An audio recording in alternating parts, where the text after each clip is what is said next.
Everyone, welcome to Magnet Brains. This is Shubha Kaushik और भाई हम सब आ चुके हैं class 11th computer science code 083 के अंदर फ्लो ऑफ कंट्रोल चैप्टर चल रहा है।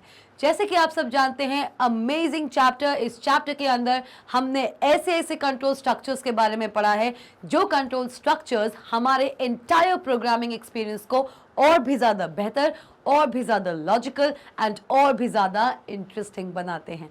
तो इसी सीरीज में आगे बढ़ते हुए आज आ गई हूं मैं फ्लो ऑफ कंट्रोल में रेपिटेशन पार्ट 2 लेकर। तो इससे पहले कि मैं आपको ये बताऊं कि इस सेशन में हम क्या करने वाले हैं, एक जानकारी आप सबके जनहित में जारी। magnetbrains.com पे अभी आप ग्रैब कर सकते हैं e notes and e books. Classes 6 से लेके क्लासेस 12 तक सारी क्लासेस के सारे सब्जेक्ट्स के e notes and e books available हैं। आप फटाफट से इस सेशन को देखिए, इस वीडियो को देखिए, कमेंट कीजिए ये वीडियो आपको कैसा लगा वीडियो खत्म होने के बाद, और फिर जाइए magnetbrains.com पे, वहां पर जाके आप ग्रैब कर सकते हैं e notes and e books को। भाई समय ज्यादा नहीं बचा है, एग्जामिनेशन बिल्कुल नियर है। इस समय पर भी मैंगट के साथ तो आप जुड़े हुए हैं ही, लेकिन नोट्स भी अगर आप देख लेंगे, ग्रैब कर लेंगे, तो ये चीज आपके लिए बहुत ज्यादा लाभदायक होगी। और जैसे कि आप सब जानते हैं कि magnetbrains.com पे सिर्फ ई नोट्स एंड ई बुक्स ही नहीं है, आपको बहुत सारे टॉप क्वालिटी कोर्सेज और तो और बहुत सारे गाइडेंस भी मिलेंगे। तो फटाफट से इस वीडियो को देखिएगा और उस magnetbrains.com पर जाके ये चीजें आप ग्रैब कर सकते हैं। तो भाई अब हम बताने वाले हैं कि इस सेशन के अंदर हम क्या पढ़ने वाले हैं। रेपिटेशन पार्ट 1 के अंदर हमने क्या देखा था हमने अपने प्रीवियस सेशन में। जी हाँ, क्या देखा था? हमने जाना था रेपिटेशन का इंट्रोडक्शन। क्या कहलाता है एक रेपिटेशन? भाई रेपिटेशन का मतलब क्या हुआ? टेक्निकल टर्म्स में अगर हम बात करें, जब मैं किसी सेट ऑफ स्टेटमेंट्स को, एक स्टेटमेंट भी हो सकता है या कुछ स्टेटमेंट्स का एक सेट भी हो सकता है, जब मैं सेट ऑफ स्टेटमेंट्स को एग्जीक्यूट कराना चाहती हूं मल्टीपल टाइम्स, मतलब क्या है कि भाई ट्रेडिशनली तो हम क्या करते हैं कि भाई जो इंस्ट्रक्शन यूजर देता है, हमारे मिस्टर बबलू, आप सब जानते हो हमारे मिस्टर बबलू कौन है भाई? हमारे पाइथन इंटरप्रेटर अक्का, हमारे पर्सनल मिस्टर बबलू। तो मिस्टर बबलू क्या करते हैं? आपके द्वारा दिए हुए सेट ऑफ स्टेटमेंट्स को, जिस ऑर्डर में आप उन स्टेटमेंट्स को देते हो, उन्हीं ऑर्डर में हमारे मिस्टर बबलू उन्हें एग्जीक्यूट कर देते हैं। मतलब कहने का ये है कि अगर मैंने पहले दिया है इंस्ट्रक्शन 1, उसके बाद मैंने दिया है इंस्ट्रक्शन 2, उसके बाद मैंने दिया है इंस्ट्रक्शन 3, उसके बाद मैंने दिया है इंस्ट्रक्शन 3, और उसके भी बाद अगर मैंने दिया है इंस्ट्रक्शन 4। अगर मैंने ये चारों इंस्ट्रक्शंस दिए हुए हैं, तो इन चारों इंस्ट्रक्शंस का एग्जीक्यूशन, मतलब कि अगर इंस्ट्रक्शन 1 का एग्जीक्यूशन हुआ, उसके बाद इंस्ट्रक्शन 2 का एग्जीक्यूशन होगा, इंस्ट्रक्शन 2 के एग्जीक्यूशन के बाद instruction 3 and instruction 4 and so on. मतलब जिस सीक्वेंस में मैं इंस्ट्रक्शंस देती हूं, उसी सीक्वेंस में हमारे मिस्टर बबलू उन इंस्ट्रक्शंस को एग्जीक्यूट करते हैं। लेकिन फ्लो ऑफ कंट्रोल में हमने ये जाना कि यूजिंग वेरियस कंट्रोल स्ट्रक्चर्स, जैसे कि इफ एल्स स्ट्रक्चर, आप इस सीक्वेंशियल फ्लो को तोड़ सकते हो, मरोड़ सकते हो, अपने प्रोग्राम को और भी ज्यादा लॉजिकल और अपने मिस्टर बबलू को इस तरीके से बना सकते हो कि भाई जिस लेवल में या जिस तरीके से मैं इंस्ट्रक्शंस दे रही हूं, जरूरी नहीं है कि मिस्टर बबलू हर एक इंस्ट्रक्शन को एग्जीक्यूट करें। अब जो हमारे मिस्टर बबलू हैं, वो सिर्फ उसी इंस्ट्रक्शन को एग्जीक्यूट करेंगे जो एक टेस्ट कंडीशन पे डिपेंड करता है। ओके, तो ये चीज हम इफ एल्स में पढ़ चुके थे। अगर आपने ये इफ एल्स वाला वीडियो मेरा नहीं देखा है, रेपिटेशन को वीडियो तो अभी हमारा इसके पहले ही डला हुआ है, इसके पहले मैंने आपको बताया है इफ एल्स स्टेटमेंट के बारे में। तो फटाफट से इस वीडियो को अभी यहीं पे पॉज कर दो। बिल्कुल मैं ये डिस्क्लेमर आपको दे रही हूं, क्योंकि अगर आपने इफ एल्स कंट्रोल स्ट्रक्चर नहीं पढ़ा है, तो इटरेशन कंट्रोल स्ट्रक्चर थोड़ा सा आपके लिए ट्रिकी हो सकता है। वापस जाइए मेरे उस वीडियो पे जहां पे मैंने इफ एल्स कंट्रोल स्ट्रक्चर को अच्छी तरीके से एक्सप्लेन किया है, और अगर आप वो पढ़ के आए हैं और रेपिटेशन पार्ट 1 नहीं देखा है, तो उस पार्ट को भी पहले देख के आइए, क्योंकि इस पार्ट में हम डिस्कस करेंगे रेपिटेशन में आगे चलकर लूपिंग कंस्ट्रक्ट्स हम कौन कौन से यूज कर सकते हैं। आज के इस पर्टिकुलर वीडियो में मैं व्हाइल लूप डिस्कस करने वाली हूं। तो इससे पहले कि हम व्हाइल लूप की शुरुआत करें, हम देखते हैं कि जो हमारा प्रीवियस सेशन था, दैट वाज रेपिटेशन पार्ट 1, उसके अंदर हमने क्या डिस्कस किया था? उसके अंदर हमने डिस्कस किया था कि जब आप कुछ सेट ऑफ स्टेटमेंट्स को एक सिंगल स्टेटमेंट भी हो सकता है ये, या कुछ स्टेटमेंट्स का एक सेट भी हो सकता है, जब आप कुछ सेट ऑफ स्टेटमेंट्स को एग्जीक्यूट कराना चाहते हैं, क्या कराना चाहते हैं? जब आप कुछ सेट ऑफ स्टेटमेंट्स को एग्जीक्यूट कराना चाहते हैं रेपिटेडली, आप चाहते हो कि आपके द्वारा दिए हुए set of statements multiple times एक के बाद एक एग्जीक्यूट होते ही जाए, तो ऐसे में आप क्या कॉन्सेप्ट यूज करते हो? इस पूरे प्रोसेस को हम रेपिटेशन कहते हैं। जब हम कुछ सेट ऑफ स्टेटमेंट्स को मल्टीपल टाइम्स एग्जीक्यूट कराना चाहते हैं तो इसको हम रेपिटेशन जरूर कहते हैं। चलिए भाई, क्लियर हुआ? तो ये चीज हमने जान ली थी, एग्जाम्पल भी हमने देख लिया था। मतलब कि अगर मैं आपसे कह दूं कि आपको डिस्प्ले कराना है Magnet Brains 5 times on your output console, ये मेरा क्वेश्चन है, ये मेरा प्रॉब्लम है, that I want to display the text Magnet Brains 5 times on the output console. तो वो कैसे होगा? वो ऐसे होगा मैम कि हम एक काम करेंगे, पाइथन आईडीएलई पे जाएंगे, 5 बार प्रिंट फंक्शन दे देंगे। क्या समस्या है? 5 बार मैंने यहाँ पे प्रिंट फंक्शन दे दिया। क्या किया? Print magnet brains. ठीक है मैम, ठीक है, प्रिंट मैग्नेट ब्रेन्स अगेन, क्योंकि भाई 5 बार प्रिंट कराना है, हमको 5 टाइम्स प्रिंट कराना है, तो मैम प्रिंट सिमिलर, फिर print again the same thing, फिर print again the same thing, and last but definitely not the least, print and again the same thing. मतलब कि आप 5 बार प्रिंट फंक्शन को यहां पर लिखेंगे, जिससे कि आपके आउटपुट कंसोल पे 5 टाइम्स मैग्नेट ब्रेन्स प्रिंट हो जाएगा। ये एक सोल्यूशन हो सकता है, लेकिन क्या हो अगर मैं आपसे कहूं कि 5 टाइम्स प्रिंट ना करा के आप 100 times, 1000 times, 10,000 times, 1 lakh times, 1 crore times एक पर्टिकुलर टेक्स्ट को पाइथन आईडीएलई पे प्रिंट कराइए? तो क्या ये फीजिबल है कि आप 100 टाइम्स, 1000 टाइम्स, 10,000 टाइम्स या फिर 1 lakh times and etcetera times print function अपने पाइथन प्रोग्राम में दें? ये जो सोल्यूशन है ये काफी ज्यादा टिडियस एंड इनएफिशिएंट सोल्यूशन है। इसी चीज को अचीव करने के लिए जब आप कुछ सेट ऑफ स्टेटमेंट्स को या किसी एक सेट ऑफ स्टेटमेंट को मल्टीपल टाइम्स, चाहे वो 5 टाइम्स हो, 10 टाइम्स हो, 100 टाइम्स हो, 1000 टाइम्स हो, ब्ला ब्ला ब्ला ब्ला ब्ला, कितने भी टाइम्स अगर एक पर्टिकुलर थिंग को एग्जीक्यूट कराना है, उसको प्रिंट कराना है, तो उसके लिए हम रेपिटेशन का इस्तेमाल करते हैं। और ये जो प्रोसेस है, the process of printing a certain set of statements और executing the certain set of statements multiple times is repetition, and this is achieved by what? आप इस चीज को पाइथन प्रोग्रामिंग लैंग्वेज में, इस रेपिटेटिव टास्क को आप अचीव कर सकते हैं पाइथन प्रोग्रामिंग लैंग्वेज में with the help of iteration. भाई कुछ सेट ऑफ स्टेटमेंट्स का मल्टीपल एग्जीक्यूशन आप इटरेशन की हेल्प से अचीव कर सकते हैं, और इटरेशन इन्वॉल्व करता है 2 ऐसे लूपिंग कंस्ट्रक्ट्स जिनकी हेल्प से आप रेपिटेशन अचीव कर सकते हैं। तो बिल्कुल कंफ्यूज नहीं होना, बहुत से बच्चे इस चीज में कंफ्यूज होते हैं। तो एक बहुत अच्छा फ्लो चार्ट मैं आप सबके सामने बना देती हूँ, उस फ्लो चार्ट को देख के आपको बिल्कुल क्लियरेंस हो जाएगा। भाई रेपिटेशन क्या होता है? भाई रेपिटेशन होता है मल्टीपल। मैं रेपिटेशन यहाँ पे पाइथन के कंटेक्स्ट में बता रही हूँ। वैसे नॉर्मल इंग्लिश में भी रेपिटेशन का मतलब किसी एक चीज को बार बार करना, इनकल्केशन करना, ओके। लेकिन टेक्निकल टर्म्स में अगर मैं यहाँ पर रेपिटेशन चीज को अगर एक्सप्लेन करने पे आऊं, तो repetition is the multiple, it is the multiple execution. क्या है भाई लोग? क्या है? It is the multiple execution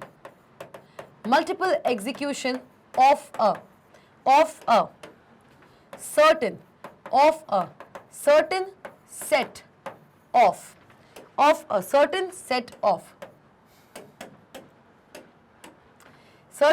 set of statement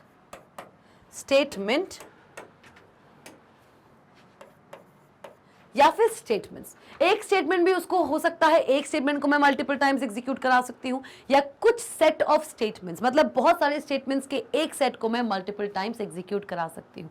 तो ये जो प्रोसेस होता है of executing the certain set of statements multiple times is known as the repetition. और इस रेपिटेशन को पाइथन में अचीव करने के लिए, इस रेपिटेशन को पाइथन में अचीव करने के लिए,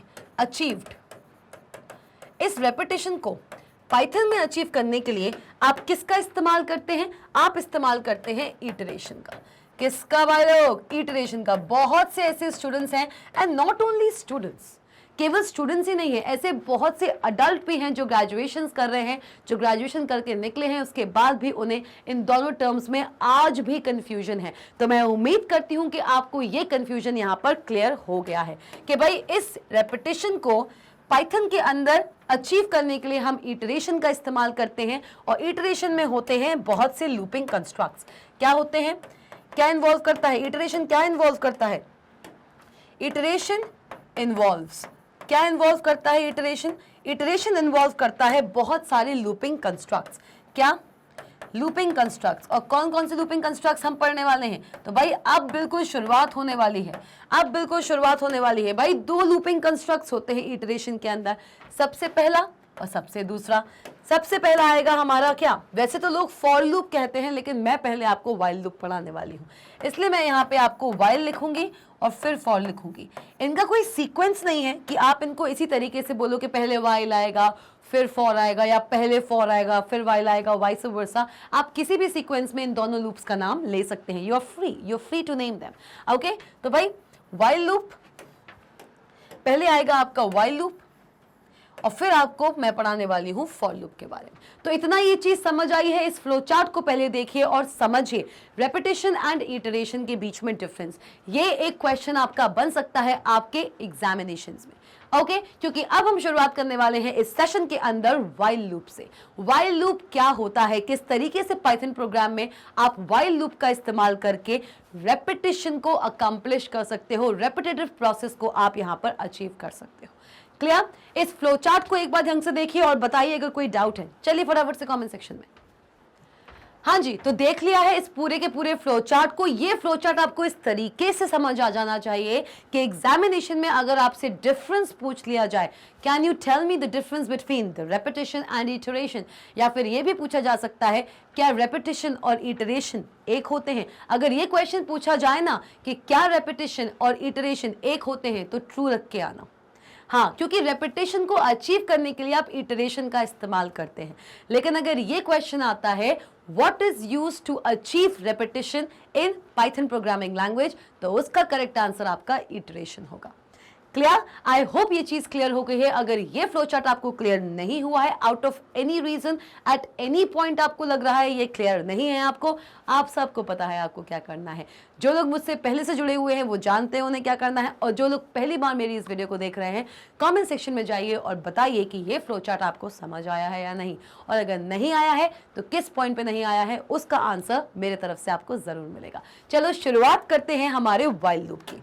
आइए भाई, आ गया है, आगाज हो चुका है one of the most important topics of Python programming language. Python programming language में बहुत से इंपॉर्टेंट टॉपिक्स हैं, लिस्ट है, टपल्स है, डिक्शनरीज है, आपका नंपाई है, बहुत अलग अलग टॉपिक्स हैं। लेकिन जो लूपिंग कंस्ट्रक्ट्स हैं ये भी एक इंपॉर्टेंस होल्ड करते हैं।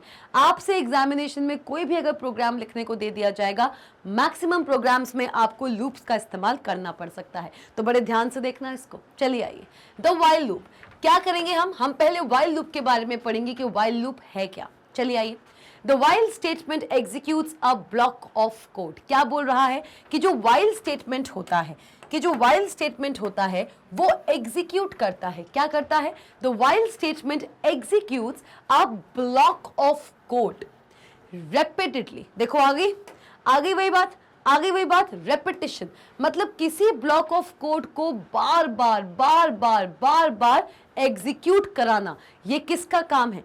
किसी ब्लॉक ऑफ कोड को बार बार रिपीटेडली एग्जीक्यूट कराना, ये किसका काम है? ये आपके व्हाइल स्टेटमेंट का ही तो काम है।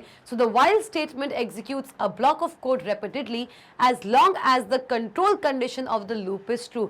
मतलब कि सिर्फ इफ एल्स के साथ ही कंडीशन नहीं आता है, कंडीशन आपके लूप्स के साथ भी आएगा। तो क्या बोला जा रहा है कि जो व्हाइल स्टेटमेंट है ना, वो किसी ब्लॉक ऑफ कोड को कंटिन्यूअसली एग्जीक्यूट करता जाता है, लेकिन कब तक? जब तक जो कंडीशन उसके साथ दी हुई है, जो कंडीशन व्हाइल के साथ दी हुई है, जब तक वो कंडीशन ट्रू रहेगी तब तक वो उस पर्टिकुलर ब्लॉक ऑफ कोड को एग्जीक्यूट करता जाएगा। थ्योरेटिकली हो सकता है कि ये चीज़ें आपको थोड़ी कॉम्प्लेक्स लगे। अभी जब मैं इसका सिंटैक्स आपको बताऊंगी कि एक व्हाइल लूप आप कैसे लिखते हैं, सारी की सारी चीज़ें क्लियर हो जाएंगी, ये लाइन आपको बहुत अच्छे से क्लियर हो जाएगी। चलिए आइए, अब ये जो कंट्रोल कंडीशन है वो क्या है, आइए। The control condition of the while loop is executed before any statement. मतलब व्हाइल लूप के अंदर जो कंट्रोल कंडीशन रहेगी, जो कंडीशन रहेगी, व्हाइल की बॉडी के अंदर, व्हाइल लूप के ब्लॉक ऑफ कोड के अंदर चाहे कोई भी स्टेटमेंट दिया हुआ हो, सबसे पहले व्हाइल के साथ जो कंडीशन लगी हुई है, सबसे पहले वो चेक होगी। जैसे हम इफ एल्स में करते थे, क्या करते थे? देखो इफ एल्स में हम क्या करते थे? इफ लिखते थे, ठीक है मैम, हम इफ लिखते थे, टेस्ट कंडीशन लिखते थे, और इसी इफ के अंदर हम क्या करते थे भाई? क्या करते थे? इस इफ के अंदर हम देते थे क्या? स्टेटमेंट्स देते थे। हाँ जी मैम, हम स्टेटमेंट्स देते थे। तो भाई इससे पहले कि ये स्टेटमेंट्स एग्जीक्यूट हों, सबसे पहले क्या चेक होता था? जाइए कमेंट सेक्शन में और बताइए मुझे कि भाई इस इफ कंडीशन को या इस इफ स्टेटमेंट को एग्जीक्यूट करने में, इस इफ के अंदर जो स्टेटमेंट दिया हुआ है या मल्टीपल स्टेटमेंट्स दिए हुए हैं, तो इस स्टेटमेंट को एग्जीक्यूट करने से पहले क्या चीज चेक होती है? क्या चीज चेक होती है? बिल्कुल सही समझे बंधु, बिल्कुल सही। सबसे पहले इस टेस्ट कंडीशन को चेक किया जाता है। पाइथन इंटरप्रेटर अक्का हमारे बबलू जी जब भी किसी इफ स्टेटमेंट को देखते हैं, तो सबसे पहले, इससे पहले कि वो उसके स्टेटमेंट्स को एग्जीक्यूट करें, इफ के अंदर लिखे हुए स्टेटमेंट्स को एग्जीक्यूट करें, वो सबसे पहले इसकी टेस्ट कंडीशन को एग्जीक्यूट करते हैं। अगर टेस्ट कंडीशन ने ट्रू रिटर्न कर दिया, तभी इफ के अंदर का स्टेटमेंट एग्जीक्यूट होगा, और अगर टेस्ट कंडीशन फॉल्स हो गया तो Python interpreter Bablu ji if के अंदर लिखे हुए इन स्टेटमेंट्स को देखेगा भी नहीं, सिंपली इग्नोर कर देगा। यही होता था। तो भाई यही चीज आपके व्हाइल के साथ होती है। कैसे होती है? थोड़ी सी घुमा के। कैसे हो रहा है? चलिए आइए। The control condition of the while loop is executed before any statement. While के अंदर देखो, जैसे इफ के अंदर हम बहुत सारे स्टेटमेंट्स देते हैं, दिख रहा है? इफ के अंदर हम बहुत सारे स्टेटमेंट्स देते हैं एग्जीक्यूशन के लिए। सिमिलरली आप व्हाइल के अंदर भी बहुत सारे स्टेटमेंट्स दे सकते हैं एग्जीक्यूशन के लिए। तो इससे पहले कि आप व्हाइल के अंदर लिखे हुए सारे के सारे स्टेटमेंट्स को बबलू जी के द्वारा एग्जीक्यूट कराएं, बबलू जी उन स्टेटमेंट्स पर जाने से पहले व्हाइल के साथ लिखे हुए कंट्रोल कंडीशन को सबसे पहले एग्जीक्यूट करेगा। Similarly it has done with the if statement. If में लिखे हुए जितने भी स्टेटमेंट्स हैं उनको एग्जीक्यूट करने से पहले हमारे बबलू जी ने इफ के साथ लिखे हुए टेस्ट कंडीशन को पहले एग्जीक्यूट किया। क्लियर? चलिए, the control condition of the while loop is executed before any statement inside the loop is executed. बिल्कुल सही बात है। आफ्टर ईच इटरेशन, इटरेशन का मतलब क्या हुआ? यहाँ इटरेशन का मतलब क्या हुआ यहाँ पे समझना। आफ्टर ईच इटरेशन कह लो तो मतलब इटरेशन का यहाँ पे मतलब हुआ एग्जीक्यूशन साइकिल। क्या मतलब हुआ? इटरेशन का यहाँ पे मतलब होता है एग्जीक्यूशन साइकिल। कौन सी साइकिल भाई लोग? Execution cycle. तो भाई क्या होती है कि एग्जीक्यूशन साइकिल अभी पता चल जाएगा, धीरज रखो, हैव सम पेशेंस। अभी मैं सिंटैक्स बताऊंगी, ये सारे के सारे पॉइंट जो थ्योरेटिकली मैं आपके सामने लेकर आ रही हूँ, प्रैक्टिकली बिल्कुल ऐसे शीशे की तरह साफ हो जाएंगे। बिल्कुल, हाँ जी। चलिए आइए। तो after each execution cycle the control condition is tested again and the loop continues as long as the condition remains true. क्या बोला जा रहा है कि भाई एक बार व्हाइल में के साथ जो कंडीशन लगी हुई है उसको हमने चेक कर लिया। अब देखना अभी मैं आपके सामने व्हाइल का सिंटैक्स नहीं लिख रही हूँ, हम बहुत जल्द व्हाइल का सिंटैक्स देखेंगे। जब सिंटैक्स देखेंगे तो ये चीज़ और क्लियर हो जाएगी, पर अभी मैं आपको इफ को लेके ही ये चीज़ समझा रही हूँ। देखो, इफ के साथ मैंने एक टेस्ट कंडीशन लिखी, हाँ मैम लिख दी। टेस्ट कंडीशन लिखने के बाद इफ के अंदर घुस के, मतलब इफ की बॉडी में घुस के स्टेटमेंट्स हमने लिख दिए।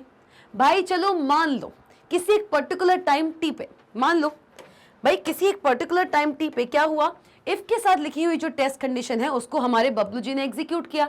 अब भाई इससे पहले इफ के अंदर लिखे हुए स्टेटमेंट्स को हमारे बबलू जी एग्जीक्यूट करें, सबसे पहले तो वो इफ के साथ लिखी हुई कंडीशन को चेक करेगा। चलो भाई बबलू जी ने चेक कर लिया, क्या रिटर्न किया इसने रिटर्न किया ट्रू।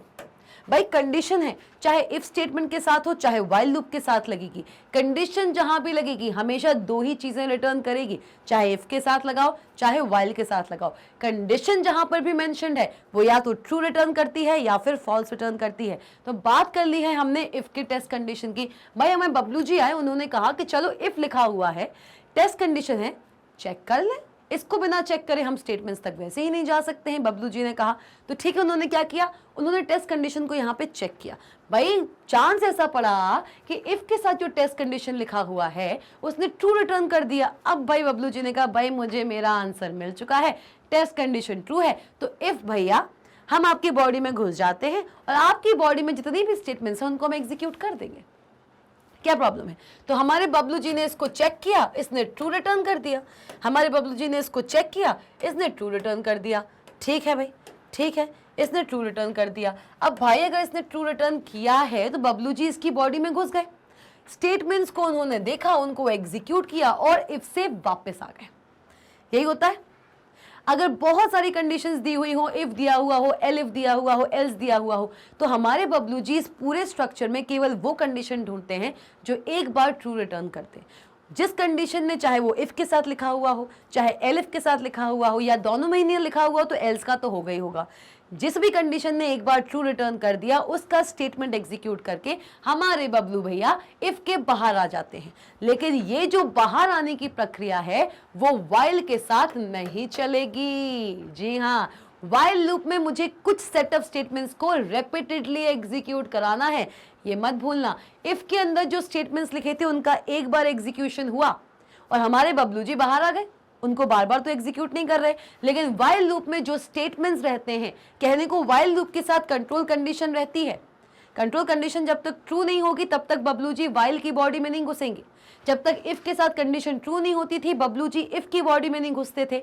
तो व्हाइल में भी जो टेस्ट कंडीशन है जब तक वो ट्रू नहीं होगी तब तक हमारे बबलू जी व्हाइल की बॉडी में नहीं घुसेंगे। लेकिन एक बात याद रखिएगा, व्हाइल लूप है भैया। लूप क्या होता है, नाम ही देखो ना, लूप का मतलब क्या होता है, घुमावदार चीज। लूप, एक पूरा लूप बनाना, कहते हैं ना ऐसे ऐसे कहते हैं भाई, क्या कहते हैं कि भाई ये पूरा एक लूप है, ये पूरा एक लूप है भाई। जहां से शुरू किया चलते चलते चलते चलते चलते चलते वहीं वापस आ जाना, मतलब कि एक पूरा साइकिल बनाना, एक पूरा साइकिल बनाना। तो भाई साइकिल बनेगी, व्हाइल के साथ जो टेस्ट कंडीशन है उसको चेक किया जाएगा बबलू जी के द्वारा। बबलू जी ने उस टेस्ट कंडीशन को चेक किया, ट्रू रिटर्न किया। बबलू जी ने क्या किया, व्हाइल की बॉडी के अंदर प्रवेश किया, वहां पे जितने भी स्टेटमेंट्स थे उनको एग्जीक्यूट किया। लेकिन एग्जीक्यूट करने के बाद व्हाइल से बाहर नहीं गए। हाँ जी, बबलू जी व्हाइल से बाहर नहीं जाएंगे, बबलू जी फिर से व्हाइल के पास जाएंगे, वहां पे लिखी हुई टेस्ट कंडीशन को फिर से चेक करेंगे। फिर से अगर उसने ट्रू रिटर्न किया तो फिर से व्हाइल की बॉडी के अंदर आएंगे, उसमें लिखे हुए सेट ऑफ स्टेटमेंट्स को फिर से एग्जीक्यूट करेंगे। तो रिपीटेडली एग्जीक्यूशन हो गया सेट ऑफ स्टेटमेंट्स का। और ये प्रक्रिया कब तक चलती जाएगी, until when this thing will continue to happen, this will happen again and again, again and again, again and again। कब तक, जब तक जो कंट्रोल कंडीशन है ना, जब तक जो कंट्रोल कंडीशन व्हाइल के साथ लगी हुई है वो फॉल्स रिटर्न ना करते। As soon as the test condition or the control condition written along with the while loop returns false as the value, as soon as this happens, the Bablu ji हमारे Python interpreter तभी इस situation में while के बाहर आएंगे। If की तरह नहीं है कि एक बार कंडीशन ट्रू मिल गई उसके स्टेटमेंट्स को एग्जीक्यूट कर दिया, बस हमारा काम खत्म।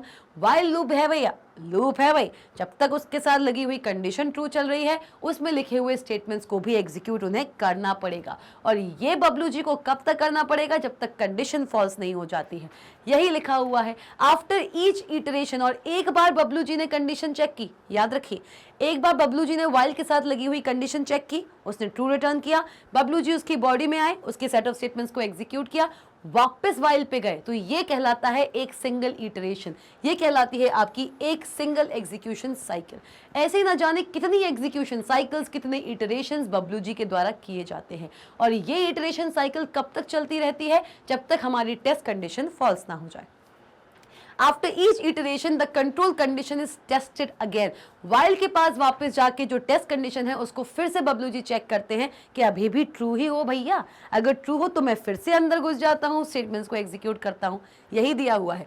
Test condition, the control condition is tested again and the loop continues as long as the condition remains true. जब तक कंडीशन ट्रू है तब तक बबलू जी नाचेंगे।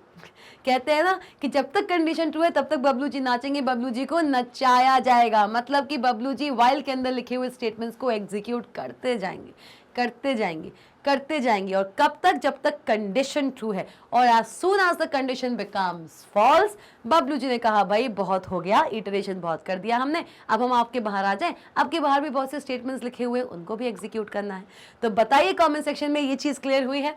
जल्दी बताइए, क्योंकि मैंने इस चीज़ को बहुत जितना हो सके उतना ईजी करके और एक कहानी के रूप में आप सबके सामने रखने की कोशिश की है। अगर आपको ये चीज़ इसके साथ क्लियर हो गई है, कमेंट सेक्शन में जाकर ज़रूर बताइए। और अगर अभी भी आपको डाउट हो रहा है इन तीनों पॉइंट्स में, तो बिल्कुल ये भी मुझे कमेंट सेक्शन में बताइए। इस कहानी को फिर से दोहराने के लिए मुझे कोई प्रॉब्लम नहीं, मैं बिल्कुल दोहरा सकती हूँ। तो आगे बढ़े, आगे बढ़ते हैं। चलिए, तो भाई इसी वाइल लूप के पूरे काम को एक फ्लो चार्ट के रूप में यहाँ पे रिप्रेजेंट किया हुआ है। अब क्योंकि बबलू जी का काम आप समझ चुके हैं, तो मुझे लगता है कि आपको इस फ्लो चार्ट को समझने में कोई परेशानी, दिक्कत नहीं होनी चाहिए। भाई आ जाओ, स्टार्ट किया मैंने अपना प्रोग्राम। क्या किया हमने? अपना प्रोग्राम यहाँ से स्टार्ट कर दिया, ठीक है। यहाँ पे मैंने कुछ इनिशियलाइजेशन करना था, क्या कर दिया? वाइल लूप हम जब भी लिखते हैं, याद रखना, वाइल लूप हम जब भी लिखते हैं तो वाइल के अंदर, टेस्ट कंडीशन के अंदर जिस वेरिएबल को हम इस्तेमाल करने वाले हैं, उस वेरिएबल को हम, देखो टेस्ट कंडीशन होती है, क्या होती है टेस्ट कंडीशन में? कुछ वेरिएबल्स होते हैं, कुछ वेरिएबल्स होते हैं। देखो मैं क्या लिखती हूँ, जैसे मैं ऐसे हमेशा ऐसे लिखती हूँ, क्या लिखती हूँ? मैं लिखती हूँ if a is greater than 0 तब कुछ हो। मतलब इस टेस्ट कंडीशन में भी हम किसी वेरिएबल का इस्तेमाल कर रहे हैं। सिमिलरली जब हम वाइल लूप लिखना शुरू करेंगे तो वाइल लूप में जो टेस्ट कंडीशन आएगी, उस टेस्ट कंडीशन में भी कहीं ना कहीं कोई ना कोई वेरिएबल होगा। भाई इफ में भी जो हम टेस्ट कंडीशन लगा रहे हैं तो उसके पहले ही ये वेरिएबल बन चुका होगा, ये यूजर से इनपुट लेता है। सिमिलरली आप वाइल लूप की शुरुआत करें इससे पहले आप किसी वेरिएबल को डिक्लेयर कर देते हैं। तो this is initialisation statement. Initialisation statement का मतलब यहाँ क्या हुआ? Variable initialisation. इनिशियलाइजेशन का मतलब क्या हुआ? इनिशियलाइजेशन का मतलब क्या हुआ? Variable initialisation. एंड ये चीज़ मुझे बिल्कुल यकीन है कि आप अपने प्रीवियस क्लासेस में, अपने प्रीवियस चैप्टर्स में variable initialisation and variable declaration बिल्कुल अच्छे से पढ़ के आए हो। ये बेसिक्स हैं पाइथन के जो आपको पता होना चाहिए। लेकिन तब भी अगर आपको variable declaration and variable initialisation में कोई भी प्रॉब्लम है, कमेंट सेक्शन में जाइए और बताइए मुझे। चलिए, इनिशियलाइजेशन स्टेटमेंट मतलब यहाँ पे हो रहा है वेरिएबल का इनिशियलाइजेशन। किसका इनिशियलाइजेशन? वेरिएबल का इनिशियलाइजेशन। और भाई इनिशियलाइजेशन का क्या मतलब होता है? वेरिएबल इनिशियलाइजेशन का मतलब होता है किसी एक वेरिएबल को वैल्यू प्रोवाइड करना। At the time of coding जब आप किसी भी वेरिएबल को वैल्यूज प्रोवाइड करते हो, that is variable initialisation. And Python में ना वेरिएबल इनिशियलाइजेशन एंड डिक्लेरेशन दोनों एक ही साथ होता है, क्योंकि पाइथन में आप किसी भी वेरिएबल को उसका डेटा टाइप देके नहीं डिक्लेयर करते। Unlike in Java and C plus plus. Unlike in Java and C plus plus कैसे? मतलब अगर मैंने कहा कि मैं जावा में एक प्रोग्राम लिख रही हूँ, अगर मैंने कह दिया कि मैं जावा में एक प्रोग्राम लिख रही हूँ, ठीक है मैम, मान ली आपकी बात कि आप जावा में एक प्रोग्राम लिख रही हैं, लिख सकती हैं, क्या समस्या है? तो भाई जावा में अगर मैं एक प्रोग्राम लिख रही हूँ तो भाई वेरिएबल तो हम जावा में भी बनाते हैं। तो वेरिएबल का क्या भाई? सबसे पहले वेरिएबल का डिक्लेरेशन क्या होता है, और फिर वेरिएबल का इनिशियलाइजेशन क्या होता है। ठीक है भाई, एक होता है वेरिएबल का डिक्लेरेशन और एक होता है वेरिएबल का इनिशियलाइजेशन। ये मैं किसकी बात कर रही हूँ? ये मैं बात कर रही हूँ जावा प्रोग्रामिंग लैंग्वेज की। किसकी बात कर रही हूँ मैं? ये चीज़ जावा में बात कर रही हूँ आपसे। डिक्लेरेशन की बात की, चलो जावा मान लो, नहीं तो सी प्लस प्लस मान लो, दोनों में ही एक ही तरीके से होता है। डिक्लेरेशन का मतलब क्या है कि आप किसी वेरिएबल का नेम दे रहे हैं, आप किसी वेरिएबल का नेम दे रहे हैं, सेमीकोलन लगा रहे हैं। देखो भाई ये जावा है या C++ है, सेमीकोलन से टर्मिनेट होता है हर एक स्टेटमेंट अपार्ट फ्रॉम फंक्शंस। जावा में और C++ में आप जहां फंक्शंस लिखते हैं वहां पे सेमीकोलन नहीं यूज होता, बाकी हर एक स्टेटमेंट में आप सेमीकोलन से टर्मिनेट जरूर करते हैं। आ जाइए, वेरिएबल 1 बनाया आपने किसमें, जावा प्रोग्रामिंग लैंग्वेज में। लेट्स अज्यूम, तो वेरिएबल का जब डिक्लेरेशन होगा, क्या होगा, वेरिएबल का जब डिक्लेरेशन होगा, वेरिएबल का जब डिक्लेरेशन होगा तो यहां पे आप उस वेरिएबल के साथ साथ उसका डेटा टाइप भी लिखते हैं। मतलब अगर मैंने यहां पे लिख दिया इंट वेरिएबल 1, तो आप बता सकते हैं कि इंट वेरिएबल 1 से आप क्या समझे, चलिए बताइए, बाकी मैं तो बता ही दूंगी। चलिए, हाँ जी, तो बताया क्या क्या होता है डिक्लेरेशन। तो भाई अगर बता दिया है तो बात समझ में आ गई है मुझे कि आप ये चीज पहले से पढ़ के आए हैं, और अगर नहीं बताया है तो कोई बात नहीं, आज के बाद आप जान जाएंगे क्या होता है एक वेरिएबल डिक्लेरेशन और इनिशियलाइजेशन, क्योंकि पाइथन में इसका ज्यादा रोल नहीं है, लेकिन इसके बारे में थोड़ा आपको पता होना चाहिए, क्योंकि पाइथन से कंपेरेटिवली आपसे पूछा जा सकता है कि पाइथन और अदर प्रोग्रामिंग लैंग्वेजेस में जब डिफरेंस आता है तो ये चीज भी आप लिख पाएंगे। चलिए आइए भाई, आप कोई भी वेरिएबल जब डिक्लेयर करते हैं किसी भी अदर प्रोग्रामिंग लैंग्वेज में, चाहे वो जावा हो, चाहे वो C++ ही क्यों ना हो, जावा हो या C++ ही क्यों ना हो, कोई भी अदर प्रोग्रामिंग लैंग्वेज है, कोई भी अदर प्रोग्रामिंग लैंग्वेज है, तो इसमें आप जब भी वेरिएबल को डिक्लेयर करते हैं तो आप वेरिएबल का नेम लिखते हैं और उसके पहले उसका डेटा टाइप लिखते हैं। क्या लिखते हैं, डेटा टाइप। डेटा टाइप किसी भी वेरिएबल का बताता है आगे चल के कि ये वेरिएबल आगे चल के किसी इंटीजर टाइप की वैल्यू को ही कंटेन कर सकता है। मतलब एंटायर जावा प्रोग्राम में या C++ प्रोग्राम में मैं कहीं भी अब अगर वेरिएबल 1 का इस्तेमाल करना चाहूंगी, उसको कोई वैल्यू असाइन करना चाहूंगी, तो वो इंटीजर ही होगी, ना कि कोई स्ट्रिंग, और ना कि कोई कौन सी भाई, कौन सी, फ्लोट वैल्यू। मतलब इस वेरिएबल 1 को ये जो वेरिएबल दिया हुआ है, इस वेरिएबल 1 को आप सिर्फ और सिर्फ ये बताए एक तरीके का कॉन्स्ट्रेंट लगा दिया हमने कि ये जो वेरिएबल 1 है इसको मैंने यहाँ पे डिक्लेयर किया है कि भाई अभी डिक्लेयर किया है, इसको मैंने कोई वैल्यू नहीं दी। डिक्लेरेशन का मतलब क्या है कि भाई आज हमने डिक्लेयर कर दिया कि आपका मार्च 22-24 में बोर्ड एग्जाम शुरू हो जाएगा या आपका इतने तारीख से एग्जाम शुरू हो जाएगा। डिक्लेयर अभी से हो गया है, लेकिन क्या एग्जाम शुरू हो गया, नहीं। तो वेरिएबल डिक्लेरेशन का मतलब है कि हमने प्रोग्राम को ये बता दिया है कि आगे चल के वेरिएबल 1 नाम का एक वेरिएबल यूज हो सकता है, और ये वेरिएबल आगे चल के सिर्फ और सिर्फ इंटीजर वैल्यूज को ही कंटेन करेगा। मतलब आगे चल के अगर इंटायर प्रोग्राम में वेरिएबल 1 को हम कहीं भी कोई भी वैल्यू अगर देना चाहेंगे तो वो सिर्फ और सिर्फ इंटीजर होगी इन नेचर, ना ही वो एक स्ट्रिंग वैल्यू ले सकेगा और ना ही वो एक फ्लोट वैल्यू ले सकेगा। तो ये जो प्रोसेस है वेरिएबल के साथ किसी भी अदर प्रोग्रामिंग लैंग्वेज में, this process is known as variable initialisation. बात करेंगे, सॉरी, वेरिएबल डिक्लेरेशन। अब हम बात करेंगे वेरिएबल इनिशियलाइजेशन का क्या कहलाता है। वेरिएबल इनिशियलाइजेशन बताता है वो पॉइंट जहां पे आप वेरिएबल को वैल्यू प्रोवाइड करते हैं। मतलब अगर मैंने लिख दिया वेरिएबल 1 इज इक्वल्स टू 10, अगर मैंने ये लिख दिया है कि वेरिएबल 1 इज इक्वल्स टू 10, या फिर मैंने अगर ये लिख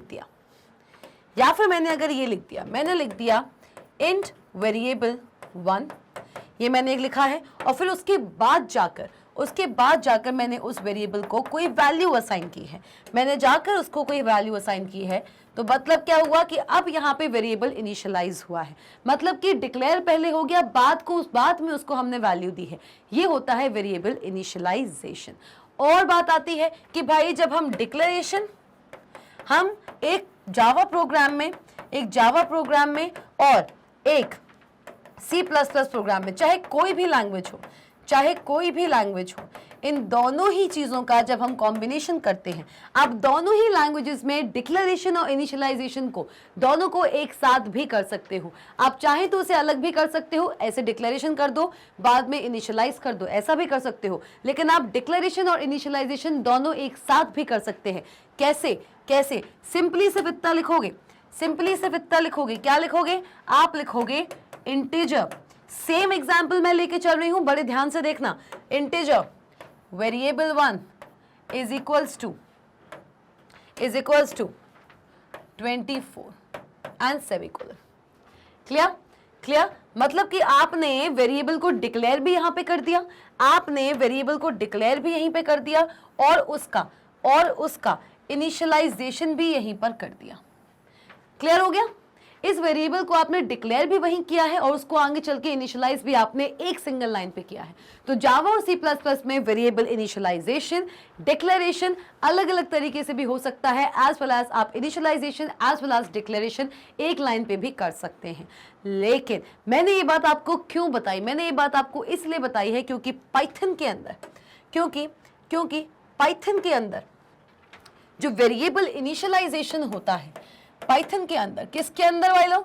पाइथन के अंदर जो वेरिएबल इनिशियलाइजेशन होता है, ये चीज आप वैसे पहले पढ़ चुके हैं, लेकिन मुझे पता है आप में से ऐसे बहुत से बच्चे हैं जो पढ़ा हुआ तो है लेकिन इंप्लीमेंट नहीं किया। कोई बात नहीं, क्योंकि हम वाइल लूप शुरू कर रहे हैं और वाइल लूप में ये चीज आपको क्लियर होनी चाहिए। आइए, पाइथन के अंदर हम वेरिएबल का इनिशियलाइजेशन एंड डिक्लेरेशन दोनों एक साथ करते हैं। वेरिएबल को ना ही आप अलग से डिक्लेयर करते हो और ना ही अलग से इनिशियलाइज करते हो। पाइथन में डिक्लेरेशन और इनिशियलाइजेशन कभी भी अलग से नहीं हो सकता। और ऐसा क्यों? क्या आपने देखा है पाइथन में कुछ ऐसा लिखता हुआ? आपने देखा है कभी पाइथन में कि मैं ऐसे लिख रही हूं integer a is equal to 5? कभी देखा? नहीं। हमने क्या देखा है पाइथन में? चलो देखो, अभी तक हमने जितनी भी प्रीवियस एग्जांपल्स किए, चाहे इफ एल्स में किया हो, चाहे हमने रेपिटेशन में एक आध एग्जांपल देख लिया हो, कोई भी एग्जांपल्स, कोई भी प्रोग्राम हमने किया, ए वेरिएबल को अगर मुझे 5 वैल्यू असाइन करनी है तो मैंने कैसे किया है? ए लिखा है और 5 लिख दिया है, ऐसे ही किया है। या फिर ए लिखा है और क्या लिख दिया है? ए लिखा है और लिख दिया है इनपुट मेथड। यही किया है। कहीं अलग से आपने int a is equal to 5 देखा है पाइथन में? देखा है क्या? अगर देखा है तो कमेंट सेक्शन में बताओ। अगर देखा है तो भाई बहुत अच्छे। बिल्कुल नहीं, आपको ऐसा कुछ भी देखने को नहीं मिलेगा पाइथन के अंदर। पाइथन के अंदर आप सिर्फ और सिर्फ वेरिएबल नेम लिखते हैं और उसको एक वैल्यू असाइन करते हैं। अगर आप कोडिंग के टाइम उसे कोई वैल्यू असाइन करना चाहते हैं तो आप उसको डायरेक्टली वैल्यू असाइन करते हैं, ना ही आप ए के अंदर उसका डेटा टाइप लिखते हो, ना ही इसको आप सेमीकोलन से टर्मिनेट करते हो। और तो और अगर आप रन टाइम पे प्रोवाइड कराना चाहते हैं कोई भी वैल्यू किसी भी वेरिएबल को, तो आप उसको इनपुट मेथड डायरेक्टली असाइन करते हो। तो वेरिएबल का डिक्लेरेशन भी वही हो रहा है और वेरिएबल का इनिशियलाइजेशन भी वही हो रहा है। देखो इसको और बताओ अगर इसमें थोड़ा बहुत भी कंफ्यूजन है कि कैसे पाइथन में इनिशियलाइजेशन और डिक्लेरेशन साथ में हो रहा है। ये चीज बिल्कुल वैलिड है। देखिए जल्दी से। हाँ जी भाई, तो देखा a is equals to 5। Python के अंदर आप किसी भी वेरिएबल को वहीं पर डिक्लेयर करते हो और वहीं पर उसको आप वैल्यू प्रोवाइड करके उसे इनिशियलाइज भी करते हो। और अदर प्रोग्रामिंग लैंग्वेजेस के कंपैरिजन जहां पे आपको एक वेरिएबल को कॉन्स्ट्रेंट करना पड़ रहा था, बांध के रखना पड़ रहा था कि भाई अगर तू आगे चल के वैल्यू लेगा भी ना, अगर तुम आगे चल के वैल्यू लोगे भी ना तो इंटीजर ही ले सकते हो भाई, कोई अदर वैल्यू मत ले लेना। लेकिन ऐसी कोई भी चीज आपको पाइथन में देखने को नहीं मिलेगी। पाइथन में हम क्या कर सकते हैं?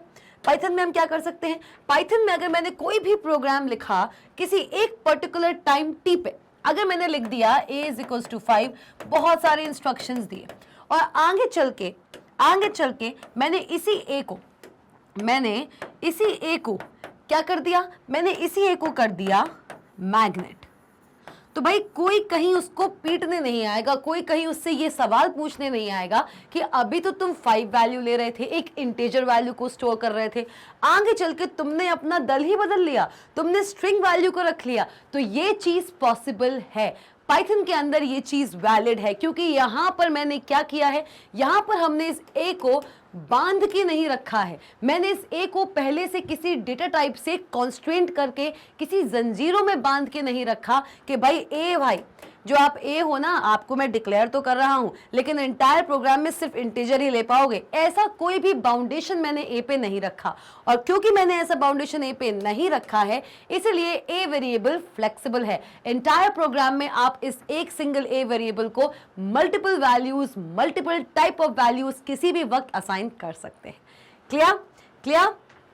चलो भाई, तो भाई अगर ये चीज क्लियर हो गई है, ये चीज क्लियर हो गई है, तो इससे हमें ये समझ आ गया कि पाइथन प्रोग्रामिंग लैंग्वेज क्यों relatively in comparison to other programming languages easy मानी जाती है, क्योंकि यहाँ पर आपको फालतू की चीजें कि भाई इंटीजर लगा दो, फ्लोट लगा दो, भाई वेरिएबल को कॉन्स्ट्रेंट से कर दो, उसको बिल्कुल रेस्ट्रिक्ट कर दो, ये करने की हमें जरूरत या नीड नहीं है। तो आइए इस फ्लो चार्ट पे आते हैं। इनिशियलाइजेशन क्या है वेरिएबल का? वेरिएबल को हमने इनिशियलाइज कर लिया, वेरिएबल को इनिशियलाइज किया है, इनिशियलाइज करने के बाद फिर आएगा मेरा टेस्ट एक्सप्रेशन।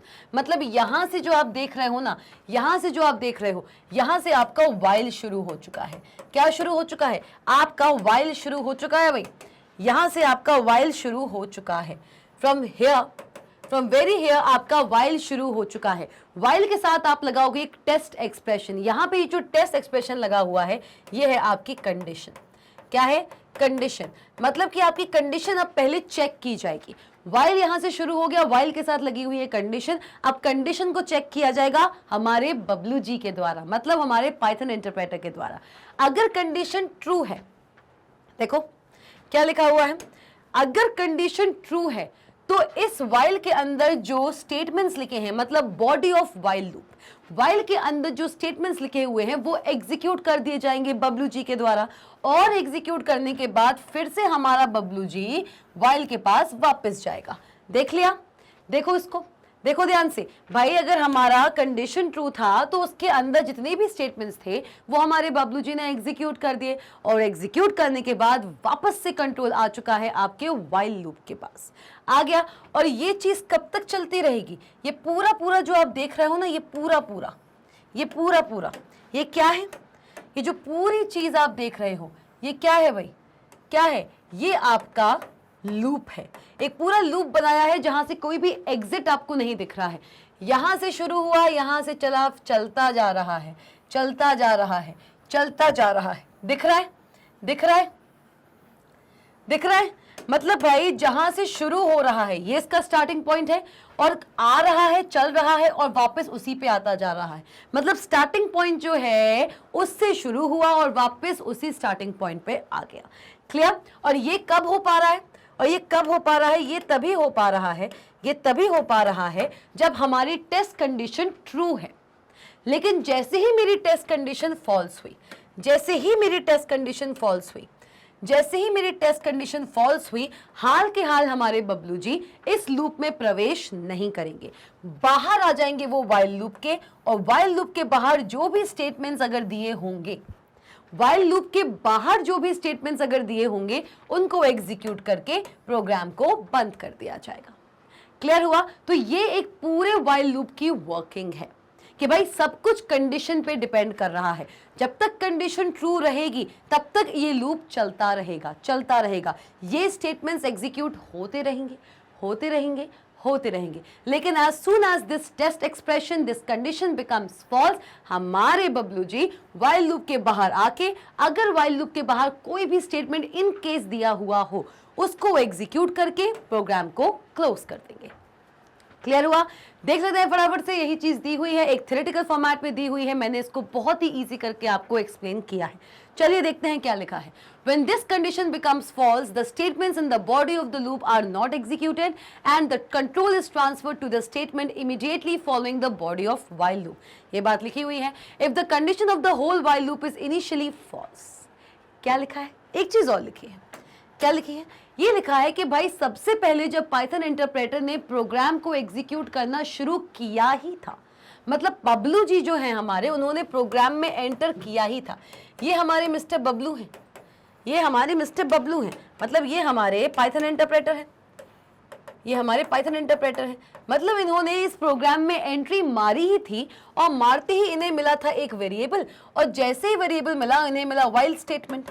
वाइल में जैसे ही इसने टेस्ट एक्सप्रेशन को चेक किया ही था, पहले ही एग्जीक्यूशन में, पहले ही टेस्टिंग कंडीशन में टेस्ट एक्सप्रेशन ने रिटर्न कर दिया फॉल्स।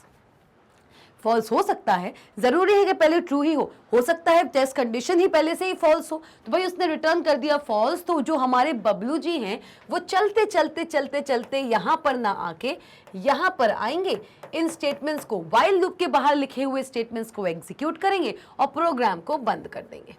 यही लिखा है, देखिए, if the condition of the while loop is initially, मतलब पहले ही प्रयास में अगर टेस्ट एक्सप्रेशन फॉल्स आ गया, the body is not executed even once, ये जो बॉडी है व्हाइल लूप की, इसको एक बार भी हमारे बबलू जी एग्जीक्यूट नहीं करेंगे, मतलब उसको देखेंगे भी नहीं, क्योंकि everything depends upon the test condition.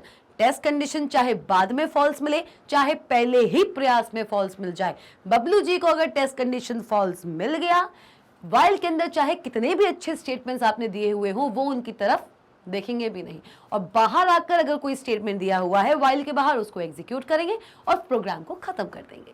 Clear? The statements within the body of the while loop must ensure that the condition eventually becomes false. अब ये स्टेटमेंट बहुत ही अच्छा है। देखो एक चीज आपने देखी, यहां एक चीज आपने देखी, कौन सी चीज मैम? कौन सी चीज? तो भाई बताते हैं कौन सी चीज की बात कर रहे हैं। आपने यहाँ पे क्या देखा कि भाई जब तक कंडीशन ट्रू चल रही है, तब तक, जब तक ये कंडीशन ट्रू चल रही है, जब तक कंडीशन ट्रू चल रही है, तब तक व्हाइल लूप कंटिन्यूसली चलता जा रहा है, कंटिन्यूसली चलता जा रहा है ना? तो भाई एक ऐसा समय आपको लाना पड़ेगा, और भाई अगर एक लूप है, अब यहाँ पे आपके बबलू जी फंस के रह गए, यहाँ पे आपके बबलू जी फंस के रह गए, क्यों? क्योंकि कंडीशन फॉल्स होने का नाम ही नहीं ले रही, कंडीशन ट्रू होती जा रही है, बबलू जी इस लूप में अटक गए हैं। और वाइल लूप के बाहर भी आपने कुछ इंपॉर्टेंट स्टेटमेंट्स दिए हुए थे एग्जीक्यूट होने को, जो इंपॉर्टेंस रखते थे। अब अगर बबलू जी को यहीं पर अटका दोगे तो इन स्टेटमेंट्स का क्या होगा? है बात सही कि नहीं? तो क्या करेंगे कि हम एक्सप्रेशन ऐसा देंगे, हम ये एक्सप्रेशन ऐसा देंगे कि एक पॉइंट पे आके ये एक्सप्रेशन फॉल्स होगा ही होगा। अगर आपने एक्सप्रेशन ऐसा नहीं दिया तो आपके बबलू जी यहां पर सदा के लिए अटक जाएंगे, और वो एक कॉन्सेप्ट लेके आएंगे जिसका नाम है इनफाइनाइट लूप। एक ऐसा लूप जिसका कोई अंत नहीं है, एक ऐसा लूप जो कंटिन्यूसली पाइथन कंसोल पे, पाइथन के आउटपुट कंसोल पे आउटपुट देता ही जाएगा, देता ही जाएगा, देता ही जाएगा। और वाइल के बाहर जो स्टेटमेंट्स लिखे हुए हैं, अगर वो कितने भी इंपॉर्टेंट क्यों ना हो, उन तक वो कभी पहुंच ही नहीं पाएगा। तो इस चीज को अवॉइड करने के लिए कि हमारे बबलू जी इस लूप में फंसे ना रह जाएं, हमें इस टेस्ट एक्सप्रेशन को कुछ इस तरीके से डिजाइन करना चाहिए कि कुछ एग्जीक्यूशंस के बाद, कुछ एग्जीक्यूशन साइकिल्स के बाद ये टेक्स्ट एक्सप्रेशन इवेंचुअली फॉल्स हो जाए और हमारे बबलू जी को यहां से बाहर निकलने का मौका मिल जाए, ताकि बाहर निकलने के बाद जो इन्हें स्टेटमेंट्स मिल रहे हैं उनको भी ये एग्जीक्यूट करके अल्टीमेटली प्रोग्राम को एंड कर सके। तो यही लिखा हुआ है, क्या लिखा है? The statements within the body of the while loop must ensure that the condition eventually becomes false, otherwise the loop will become an infinite loop. भाई जिसका कोई अंत नहीं, जिसका कोई अंत नहीं, वो क्या है? अनंत है। क्या है वो? क्या है वो? अनंत है, मतलब वो इनफाइनाइट है। जिसका कोई अंत नहीं वो अनंत है, मतलब इनफाइनाइट है। तो इस पर्टिकुलर बबलू जी को हमें बाहर भी तो निकालना है, तो भाई वो हमने देख लिया कैसे निकलेगा, leading to a logical error in the program. और जब भी कभी भी इनफाइनाइट लूप की कंडीशन आती है, जब भी कभी इनफाइनाइट लूप की कंडीशन आती है आपके प्रोग्राम में, आपके आउटपुट कंसोल पे एक लॉजिकल एरर डिस्प्ले होता है। आपका पाइथन कंट्रोल ये बता देगा कि भाई आपने जो प्रोग्राम बनाया है लॉजिकली ठीक है, लेकिन उसका लूप आपने ऐसा कर दिया है कि उसमें से कभी भी हमारे बबलू जी बाहर नहीं आ सकते। आपका टेस्ट कंडीशन किसी पॉइंट ऑफ टाइम पे आके भी फॉल्स नहीं हो रहा है, तो एक इनफाइनाइट लूप बन चुका है और ये एक लॉजिकल एरर है। वापस जाइए और अपने इस लॉजिक को सही कीजिए। ये चीज आपको एक लॉजिकल एरर के रूप में आपके पाइथन कंसोल पर डिस्प्ले ऑलरेडी हो जाएगी। क्लियर हुआ कि नहीं हुआ? भाई मैं उम्मीद कर रही हूं कि ये चीजें आपको बहुत अच्छे से क्लियर हो रही हैं, क्योंकि व्हाइल लूप की वर्किंग अगर क्लियर नहीं होगी तो आप प्रोग्राम्स नहीं डिजाइन कर पाएंगे। तो इसी के साथ साथ कमेंट सेक्शन में जाइए और बताइए कि ये पूरी कहानी जो मैंने इतनी शुद्ध हिंदी में और भी ज्यादा इजी तरीके से आप सबके सामने प्रेजेंट करने की एक कोशिश की है, वो कितनी सफल हुई। फटाफट से जाइए कमेंट सेक्शन में और मुझे बताइए कि ये पूरा आपको flow of execution of statement समझ आया है कि नहीं आया है, क्योंकि अब हम हेड कर रहे हैं व्हाइल लूप के सिंटैक्स पे। भाई बहुत समझ लिया, व्हाइल लूप के साथ टेस्ट कंडीशन आती है, टेस्ट कंडीशन ट्रू है तो उसके स्टेटमेंट में जो स्टेटमेंट्स लिखे हुए हैं वो एग्जीक्यूट होते हैं, अगर नहीं है तो बाहर आ जाते हैं, अगर है जब तक कंडीशन ट्रू चल रही है तब तक व्हाइल लूप के अंदर स्टेटमेंट्स एग्जीक्यूट होते रहेंगे, होते रहेंगे, होते रहेंगे। थ्योरेटिकली बातें बहुत हो गई, अब बारी आती है इस चीज को प्रैक्टिकली इंप्लीमेंट करने की। तो कैसे आप अपने पर्टिकुलर प्रोग्राम में व्हाइल लूप बनाते हो? भाई इफ एल्स का जो सिंटैक्स है, इफ एल्स का सिंटैक्स हम सब जानते हैं, कुछ उससे मिलता जुलता सिंटैक्स ही आपके व्हाइल का होता है। बस होता क्या है कि आप लिखेंगे व्हाइल, व्हाइल के साथ आप देंगे टेस्ट कंडीशन। क्या देंगे? व्हाइल के साथ आप इसको देंगे टेस्ट कंडीशन। भाई कुछ लोग इसको टेस्ट कंडीशन बोलते हैं, तो कुछ लोग इसको कंट्रोल कंडीशन भी बोल देते हैं। अपना अपना विचार है भाई, होना इसको टेस्ट ही है, क्योंकि एग्जीक्यूशन के लिए, स्टेटमेंट्स के एग्जीक्यूशन के लिए पाइथन इंटरप्रेटर इसी कंडीशन पे डिपेंड कर रहा है। बबलू हमारा इसी पे डिपेंड कर रहा है। तो भाई व्हाइल के साथ टेस्ट कंडीशन आ गई, जैसे इफ के साथ टेस्ट कंडीशन आती थी वैसे व्हाइल के साथ टेस्ट कंडीशन आ गई। अब भाई अगर ये कंडीशन ट्रू है तो व्हाइल की भी बॉडी होगी। और हम सब जानते हैं चाहे हम इफ की बात करें या हम व्हाइल की ही बात क्यों ना कर लें, चाहे हम इफ की बात करें चाहे हम व्हाइल की बात करें, किसी भी चीज के अंदर अगर आपको बॉडी देनी है तो वो हमेशा फॉलो होगी इंडेंटेशन से। किससे? इंडेंटेशन से। ये बात हम पढ़ चुके हैं। इंडेंटेशन जो हमारा टॉपिक था वहां पे हम इस चीज को बहुत डिटेल तरीके से डिस्कस कर चुके हैं। क्लियर? मतलब व्हाइल के भी अंदर भी अगर हम पाइथन इंटरप्रेटर को एंटर कराएंगे तो उसको पता होना चाहिए कि ये जो स्टेटमेंट्स हैं वो इस व्हाइल लूप का पार्ट है। और वो उसे कैसे पता चलेगा? यूजिंग दिस इंडेंटेशन, कि व्हाइल के अंदर अब आप आ गए हो, व्हाइल की बॉडी में अब आप आ गए हो। इफ के लिए जैसे हम इंडेंटेशन का इस्तेमाल करते थे, व्हाइल के लिए भी हम सिमिलरली इंडेंटेशन का इस्तेमाल करेंगे to represent the body of the while loop. Clear? तो ये एक नॉर्मल सा सिंपल कह सकते हैं, सिंपल सा दिखने वाला हमारा व्हाइल का एक सिंटैक्स है जो कि इफ स्टेटमेंट से बहुत ही मिलता जुलता है। चलिए आइए भाई आगे बढ़ लें। चलिए आगे बढ़ते हैं, एक प्रोग्राम कर लेते हैं बहुत जल्द। सिंटैक्स हमने देख लिया है, अब प्रोग्राम की बारी आ गई। अच्छा, इससे पहले कि मैं प्रोग्राम कराऊं, आपको मैं एक चीज बताना चाहती हूं कि आपके बुक्स में रेपिटेशन के इंट्रोडक्शन के बाद एनसीईआरटी बुक्स में आपको पहले फॉर लूप मिलेगा, व्हाइल लूप नहीं मिलेगा। व्हाइल लूप आपको फॉर लूप के बाद पढ़ाया गया है, लेकिन मैं यहां पर आपको व्हाइल लूप पहले पढ़ा रही हूं। इसके पीछे एक रीजन है। फॉर लूप जो होता है, फॉर लूप हमारे नॉर्मल वेरिएबल पे काम नहीं करता, वो सीक्वेंस वेरिएबल पे काम करता है। मतलब हमारा सेट, लिस्ट, डिक्शनरीज, रेंज, इन पे काम करता है। और फॉर लूप हल्का सा ट्रिकी होता है। तो इससे पहले कि आप लूपिंग समझ पाते, अगर मैं आपको पहले फॉर लूप समझा देती तो व्हाइल लूप तक आते आते आप कंफ्यूज हो जाते। अब मैंने आपको व्हाइल लूप की हेल्प से यहाँ पे लूपिंग का कंस्ट्रक्ट समझा दिया कि लूपिंग का बेसिक एजेंडा क्या होता है। लूपिंग की हेल्प से आप किसी सेट ऑफ स्टेटमेंट्स को कंटिन्यूअसली रेपिटेडली एग्जीक्यूट करा सकते हैं। और व्हाइल लूप का सिंटैक्स थोड़ा बहुत इफ एल से मिलता जुलता था, तो इस व्हाइल लूप पे बहुत सारे क्वेश्चंस करके आपको लूपिंग से फेमिलियरिटी बढ़ जाएगी। जैसे ही आपको इन एग्जाम्पल से लूपिंग समझ आ जाएगा, फॉर लूप भी आप बहुत ईजिली पिक कर सकते हैं। देखिए, हो सकता है कि आपको दूसरे ऐसे टीचर्स मिले या दूसरी ऐसी चीज़ें मिलें जहाँ पे आपको पहले फॉर लूप पढ़ाया जाए या व्हाइल लूप पढ़ाया जाए। ये मेरा पर्सनल नोशन है। बीइंग अ टीचर मैं जानती हूँ कि मेरे स्टूडेंट्स के लिए क्या बेटर रहेगा, चीज़ को किस तरीके से आपके सामने रिप्रेजेंट करना है, ये एक टीचर बहुत अच्छे से जानता है। अगर आपको ये कोई डाउट है कि मैम आपने पहले फॉर लूप क्यों नहीं पढ़ाया, बुक में पहले फॉर लूप दिया है, तो मैंने एक वैलिड रीज़न आपको बता दिया है। फॉर लूप भी आपको मिल जाएगा। पहले व्हाइल लूप से लूपिंग को समझिए कि लूपिंग क्या है, क्योंकि फॉर लूप थोड़ा सा ट्रिकी है। उसको अगर मैं पहले बताती तो लूपिंग समझ में नहीं आती। व्हाइल लूप की हेल्प से लूपिंग समझ जाओगे, फॉर लूप भी बहुत अच्छे से ढूंढने लग जाओगे। चलिए आइए, program to print first 5 natural numbers using while loop. भाई पहले 5 नेचुरल नंबर्स प्रिंट कराने हैं मुझे। अगर मैं इस चीज को भूल जाऊं कि ये नहीं लिखा है तो कैसे कराते भाई? हमारा पुराना फंडा क्या करते, मैम प्रिंट कराना है, ठीक है मैम करा दे रहे, क्या दिक्कत है। प्रिंट कराना है क्या? 5 नेचुरल नंबर्स, और वो भी पहले वाले फर्स्ट 5 नेचुरल नंबर्स। मैम बहुत आसान था, क्या करना था हमें? हम सिंपली जाते, प्रिंट लिखते, ठीक है, फिर से एक और प्रिंट लिखते। भाई 5 ही तो कराने, प्रिंट ही तो कराना है। क्या कराना है? प्रिंट कराना है, ठीक है मैम।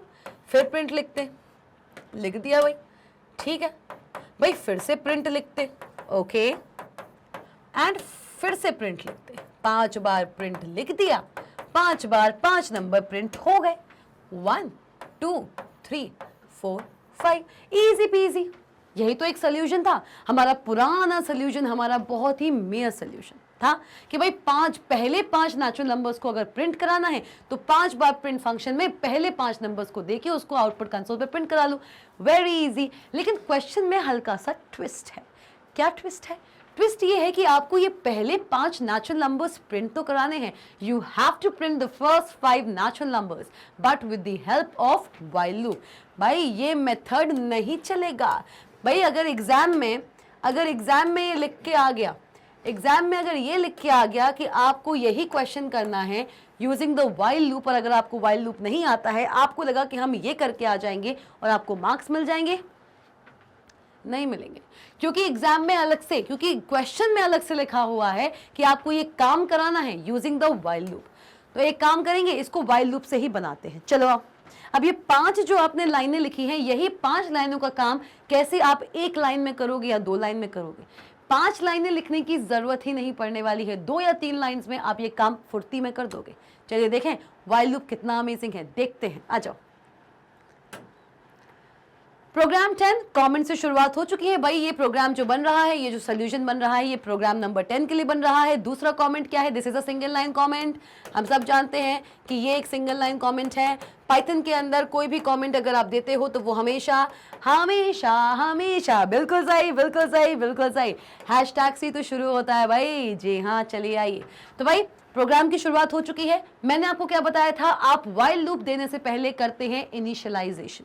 किसका? उस वेरिएबल का जिसको आप व्हाइल के टेस्ट कंडीशन में इस्तेमाल करने वाले हैं। तो मैंने यहाँ पे एक वेरिएबल लिया है काउंट नाम का, ठीक, और उसको हमने 1 वैल्यू देके रखी है। देखो यहाँ पे वेरिएबल का इनिशियलाइजेशन हो रहा है, ठीक है। आओ अब इसी काउंट को मैं टेस्ट कंडीशन में इस्तेमाल कर रही हूँ, ठीक है। देखते जाना, मैं पूरा ड्राई रन आपको करते दिखाती जाऊंगी कैसे ये व्हाइल लूप काम कर रहा है, बहुत मजा आने वाला है।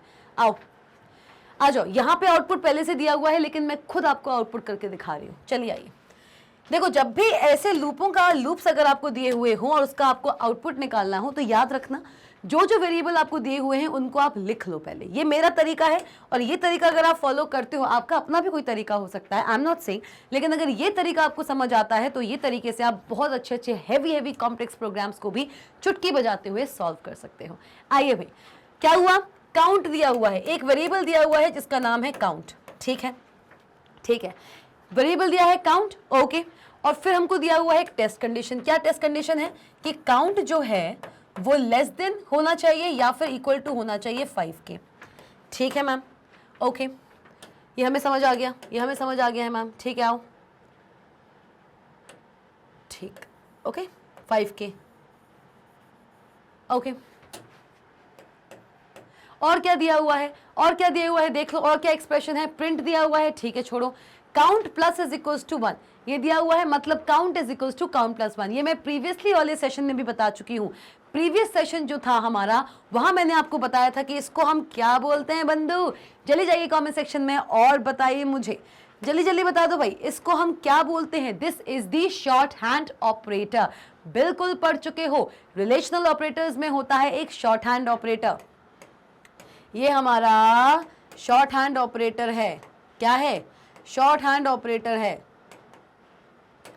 जो क्या बताता है? अगर लिखा है काउंट प्लस इक्वल्स टू 1, इसका मतलब है count is equals to count plus 1। एक ही बात है, इसको चाहे ऐसे लिख लो, चाहे आप इसको count is equals to count plus 1 लिख लो, बात बराबर है।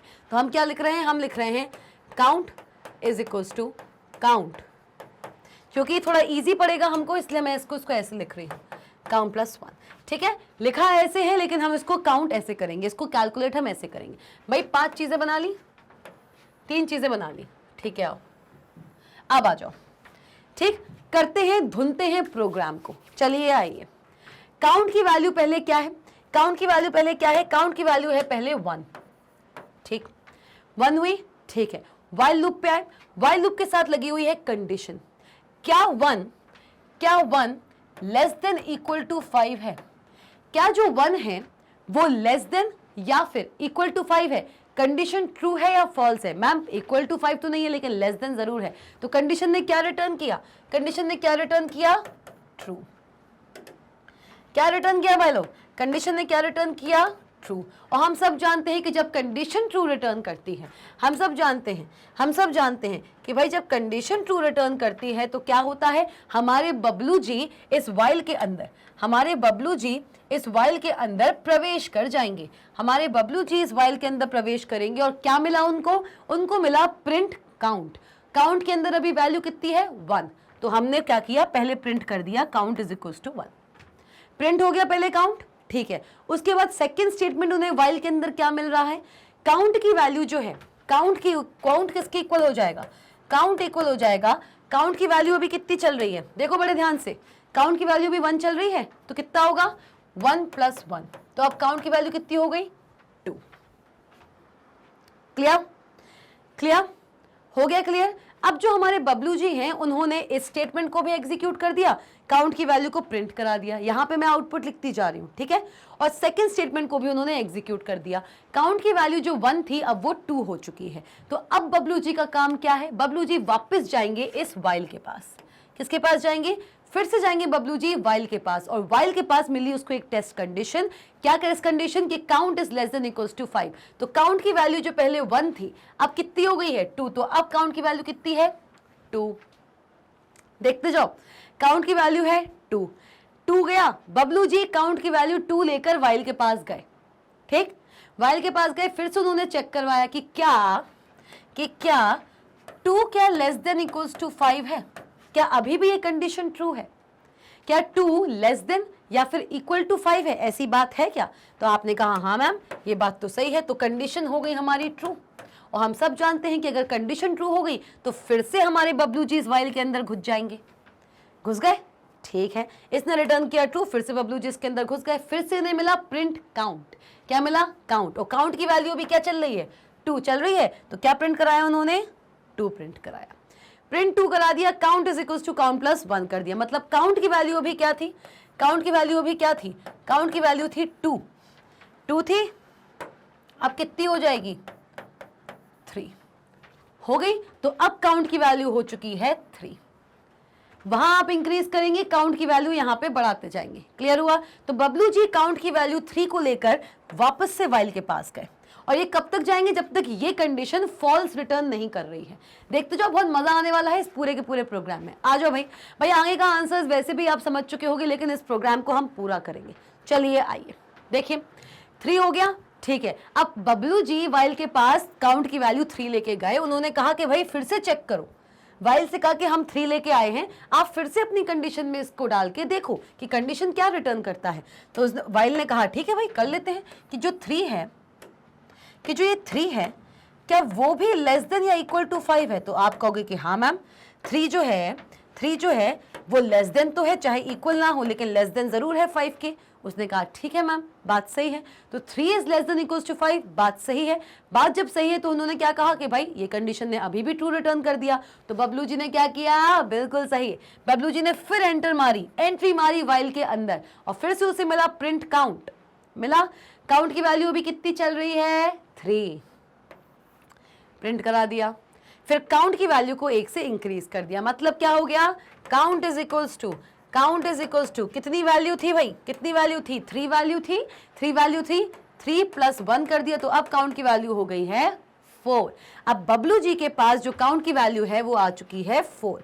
अब बबलू जी 4 वैल्यू लेकर वापस से जाएंगे वाइल के पास, चले गए, फिर से वाइल को दिया, काउंट की वैल्यू मैं 4 लेके आया हूं, फिर से टेस्ट कंडीशन में रख के देख लो भाई अभी भी क्या ट्रू ही रिटर्न कर रहा है ये। वाइल ने कहा ठीक है भैया, हमें क्या समस्या है, हम रख देते हैं कि क्या 4 लेस देन या इक्वल टू 5 होता है। कंडीशन ने कहा हाँ भाई होता है, कंडीशन ने कहा हाँ हम अभी भी ट्रू रिटर्न कर रहे हैं, तो भाई क्या हुआ, फिर से हमारे बबलू जी इसकी बॉडी के अंदर आ गए। अब बबलू जी जब इस कंडीशन ने ट्रू रिटर्न कर दिया, बबलू जी इस बॉडी के अंदर आ गए, उन्हें फिर से प्रिंट फंक्शन मिल गया, तो काउंट की वैल्यू अभी कितनी है 4, तो क्या प्रिंट हुआ 4 प्रिंट हो गया, और सेकंड इंस्ट्रक्शन एग्जीक्यूट किया, count is equals to count plus 1, मतलब कितना, अब काउंट की वैल्यू कितनी हो जाएगी बंधु, अब काउंट की वैल्यू आपकी होगी 4 + 1 that is equals to 5। Clear, तो अब काउंट की वैल्यू कितनी हो गई, अब काउंट की वैल्यू हो गई 5। तो यहाँ पे जो हमारे बबलू जी थे, वो 5 वैल्यू लेकर ऊपर पहुंच गए, किसके पास पहुंच गए? वाइल के पास। कहा भाई ये भी रख के देख लो कि जब काउंट की वैल्यू 5 है तो क्या 5 लेस देन या फिर इक्वल टू 5 है क्या ऐसा है? ये चेक करा लो। वाइल ने कहा ठीक है भाई हम करा लेते हैं। भाई 5 लेस देन 5 तो नहीं है लेकिन इक्वल टू 5 जरूर है। फिर से उसने क्या रिटर्न किया? हाँ बिल्कुल सही, क्या रिटर्न किया? ट्रू। तो एक बार और जब काउंट की वैल्यू 5 है, बबलू जी ने कहा कि भाई कंडीशन में रख के देख लो, तो उन्होंने कहा हाँ ठीक है रख के देख लो। कंडीशन ने फिर से ट्रू रिटर्न कर दिया तो बबलू जी ने एक बार और एंट्री मारी। किसके अंदर? वाइल की बॉडी के अंदर। उसे मिला प्रिंट काउंट। काउंट की वैल्यू कितनी है? 5 को उसने प्रिंट किया, काउंट की वैल्यू 1 से इंक्रीज कर दी। क्या किया? काउंट इज इक्वल्स टू क्या? 5 प्लस 1। अब काउंट की वैल्यू कितनी हो गई? 6। तो एक बार और बबलू जी जाएंगे। क्यों? क्योंकि बबलू जी को देखना है कि कंडीशन कब फॉल्स होगी, कितना इम्तिहान लेगी मेरा। काउंट ने क्या कहा? बबलू जी ने कहा कि भाई अब मेरे पास 5 नहीं है, अब मेरे पास काउंट की वैल्यू आ चुकी है 6। बबलू जी इस 6 वैल्यू को लेके वाइल के पास जाएंगे और चेक कराएंगे। क्या कराएंगे कि भाई एक बार और चेक करो, एक बार और चेक करो, भाई एक बार और चेक करो। बबलू जी कहेंगे कि भाई एक बार और चेक करो कि जो काउंट की वैल्यू है क्या अभी भी वो लेस देन या फिर इक्वल टू है क्या 5 के। क्या करेगा? वो कहेगा कि क्या 6 लेस देन या फिर इक्वल टू है 5 के। तो अब कंडीशन बोलेगी नहीं। अब कंडीशन ने क्या रिटर्न किया? अब कंडीशन ने रिटर्न किया फॉल्स। और जैसे ही बबलू जी को फॉल्स मिल गया, जैसे ही कंडीशन ने रिटर्न किया फॉल्स, जब काउंट की वैल्यू 6 हो गई थी तब कंडीशन ने रिटर्न किया था फॉल्स। तो जैसे ही बबलू जी को कंडीशन फॉल्स मिली, बबलू जी मुक्त हो गए। बबलू जी इस साइकिल से मुक्त हो गए और बबलू जी आ गए बाहर। बबलू जी आ गए बाहर और ये आउटपुट छोड़ गए। क्लियर हुआ? ये पूरी वर्किंग थी किस तरीके से ये छोटा सा दिखने वाला कोड, जो चीज आपने 5 लाइनों में की थी वही चीज आपने 3 लाइनों में कंप्लीट कर दी। देखिए इस ड्राई रन को, इसको हम बोलते हैं ड्राई रन। क्या बोलते हैं? इस पूरी चीजों को हम, ये पूरा जो आपको देखने को मिला है ये पूरा ड्राई रन कहलाता है। इस तरीके से आप आउटपुट निकालते हैं। देखिए इस आउटपुट को और बताइए जल्दी से, कोई डाउट हो तो। चलिए हाँ जी, तो ये आउटपुट समझ आया कैसे आउटपुट आया है, ये पूरा ड्राई रन कैसे वर्क कर रहा है। मैं उम्मीद करती हूँ कि आपको इस प्रोग्राम को समझने में इंटरेस्ट आया होगा। ये प्रोग्राम आपको बहुत क्रिस्टल क्लियर हो चुका होगा। अगर ये प्रोग्राम आपको समझ आ चुका है, इसकी वर्किंग समझ आ चुकी है, तो फटाफट से कमेंट सेक्शन में जाइए और लिखिए वहां पे क्रिस्टल क्लियर। क्योंकि अगर आप ये लिखेंगे तो मुझे ये यकीन हो जाएगा कि मेरा इतना मेहनत करना सफल हुआ। तो भाई आज हमने किया है एक बहुत ही अमेजिंग सा प्रोग्राम और इसी के साथ साथ हम एंड पे आ चुके हैं इस सेशन के। जी हाँ, ये सेशन बहुत ही एक्साइटिंग सेशन था क्योंकि इस सेशन से शुरुआत हो चुकी है, इस वीडियो से आगाज हो चुका है लूपिंग की दुनिया में। वाइल लूप हमने समझ लिया है। इसी वाइल लूप पे मैं लेकर आऊंगी नेक्स्ट सेशन जहां पे हम करेंगे बहुत सारे एक्साइटिंग प्रोग्रामिंग एग्जांपल्स। बहुत सारे एग्जांपल्स हम करने वाले हैं, उसके बाद हम देखेंगे फॉर लूप को। तो इसी के साथ साथ इस वीडियो के साथ जुड़े रहिए, सब्सक्राइब कीजिए मैग्नेट ब्रेन्स के ऑफिशियल चैनल को अगर अभी तक नहीं किया है। बेल आइकॉन दिख रहा है, उसको प्रेस ही तो करना है। बेल आइकॉन को प्रेस कीजिए और बन जाइए मैग्नेट ब्रेन्स की अमेजिंग सी फैमिली का एक बहुत ही वैल्यूएबल पार्ट। और आप चाहें तो विजिट कर सकते हैं www.magnetbrains.com को और इन सारे के सारे टॉप कोर्सेज को एक्सप्लोर भी कर सकते हैं। कौन कौन से हैं? CBSE English medium, spoken English, CUET, NTSC, olympiad. CBSE Hindi medium भी है, CBSE Hindi medium, UP board, Bihar board, MP board. और सिर्फ इतने ही कोर्सेज आपको नहीं मिल रहे हैं, हम आपके लिए e books and e notes भी लाते हैं। अभी आप ग्रैब कर सकते हैं magnetbrains.com पर जाकर e books and e notes. Bumper भाई धमाल चल रहा है magnetbrains.com पे, बहुत से लोग उसको विजिट कर रहे हैं और ग्रैब कर रहे हैं e books and e notes को, क्योंकि एग्जामिनेशंस नियर हैं और ऐसे में आपका मैग्नेट आपके साथ है हर तरीके से। क्वालिटी वीडियो, क्वालिटी कंटेंट आपके सामने आता ही रहता है डेली बेसिस पे। प्लस आप ई नोट्स एंड ई बुक्स को भी ग्रैब करिए। इनको अगर ग्रैब कर लेंगे तो एग्जामिनेशंस में कोई भी दिक्कत नहीं होने वाली। अब अगर आप चाहते हो कि e books and e notes को आसानी से ग्रैब करना, तो लिंक आपको डिस्क्रिप्शन बॉक्स में मिल जाएगा। इस वीडियो के डिस्क्रिप्शन बॉक्स में जाइए, वहां पर लिंक्स मौजूद हैं, उनको प्रेस कीजिए और आप e books and e notes को एक्सप्लोर कर सकते हैं, ग्रैब कर सकते हैं। तो इसी के साथ साथ अपने आप को अगर इनमें से एक देखना चाहते हो, अगर खुद को मैंगन ब्रेन्स के होम पेज पे इनमें से एक देखना चाहते हो तो सब्सक्राइब तो कर ही डाला होगा, लाइक कीजिए इस वीडियो को और बताइए कि ये वीडियो आपको कैसा लगा। किसी भी पॉइंट पे, किसी भी चीज में कोई भी प्रॉब्लम है, any query, feel free to comment in the comment section. आप सब जानते हैं कि मैं पर्सनली आपका सारा का सारा डाउट क्लियर करती हूँ इन द कमेंट सेक्शन।